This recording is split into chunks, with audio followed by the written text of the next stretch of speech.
Hi everyone, my name is Anshalika Soni and you are with me on my YouTube channel. So today I'm going to share a very important update with you, or I can say I am going to share some news with you. A recent discussion was going on and the question is wife entitled to maintenance even if she unilaterally take divorce or if she is not able to maintain herself? So this is the important discussion that we are going to do today. So let's start with our today's discussion.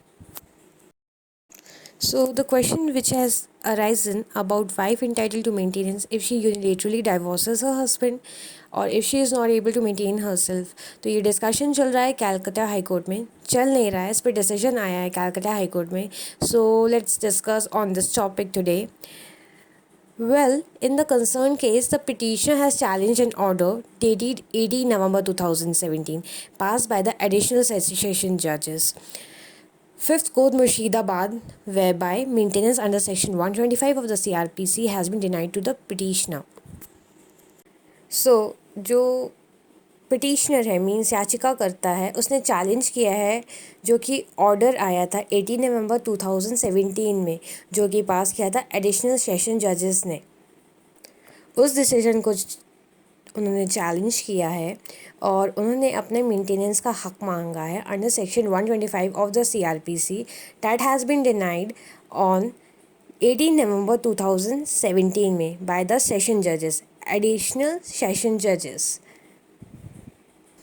As we can see कि जो additional session जजेस का decision आया था on 18 नवंबर 2017 में उसे challenge किया गया है हाई कोर्ट में. और हाई कोर्ट ने क्या डिसीजन दिया है?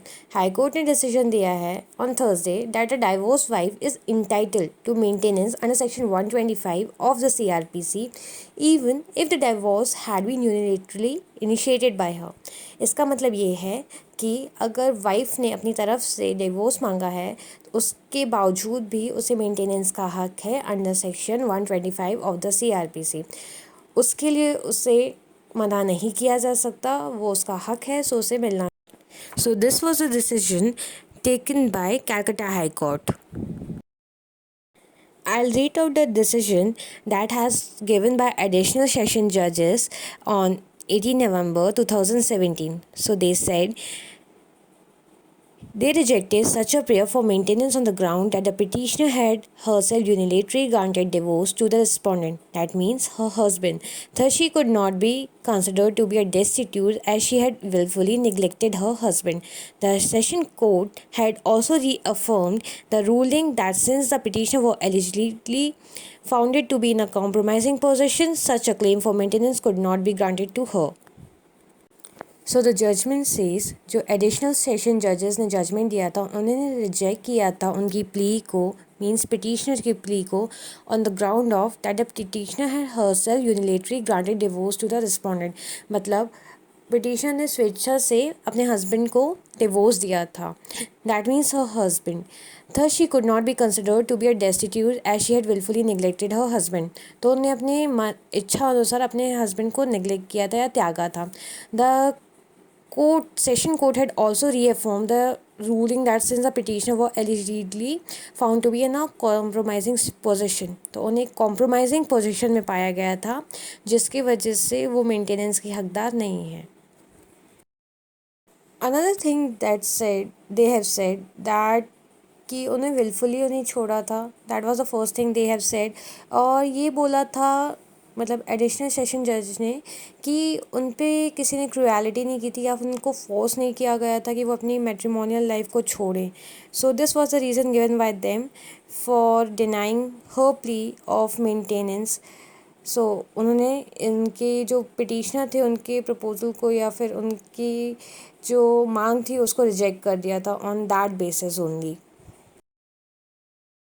Justice Bibek noted that under the inherent power of the High Court, as envisaged under Section 482 of the CRPC, the High Court could rectify any wrong committed by the trial court as well as the revisional court, reflecting on the illegality of the impugned order.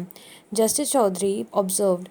तो ये high court के अंदर हाथ में ये power होता है कि अगर ट्राई कोर्ट और रिविजनरी कोर्ट के द्वारा कोई गलत डिसीजन ले लिया है तो उसे चेंज कर सकते हैं.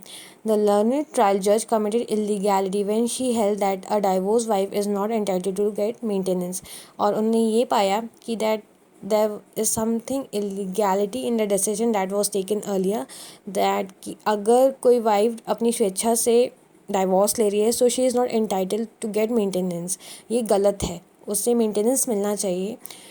The High Court judges said. The petitioner moved in revision for redressal of the said wrong, but she was again wronged by the learned revisional court on the ground of that the petitioner was allegedly found in compromising situation with a third person by the opposite party, and accordingly she was not dutiful to her husband.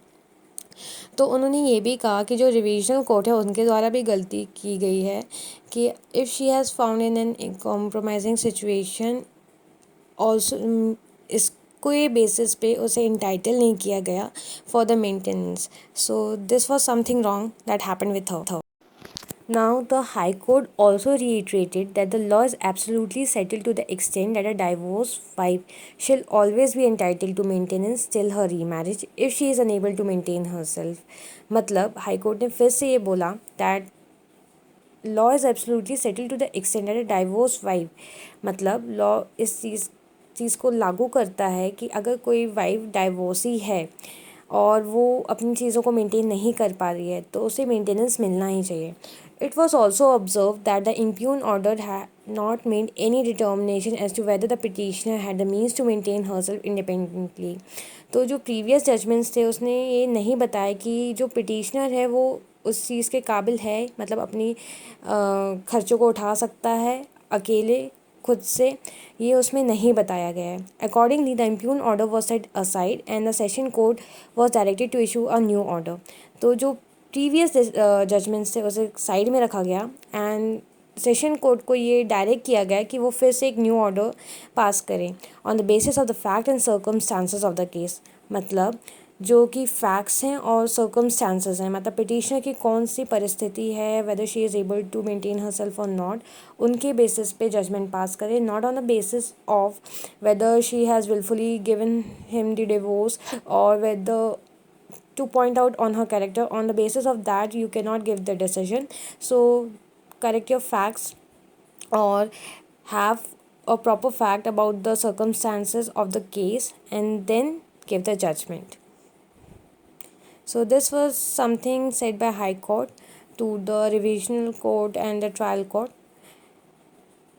So this was the important update I wanted to share with you, and this is something very important to know that wife is उनका हक होता है maintenance का if they are wilfully taking a divorce from her husband. मतलब उन्हें pressure नहीं किया गया है, वो अपनी स्वेच्छा से सामने वाले से डिवोर्स ले रही हैं, still they have the right for her maintenance if she is not able to maintain herself, और वो अपने आप को मेंटेन कर पा रही है या नहीं.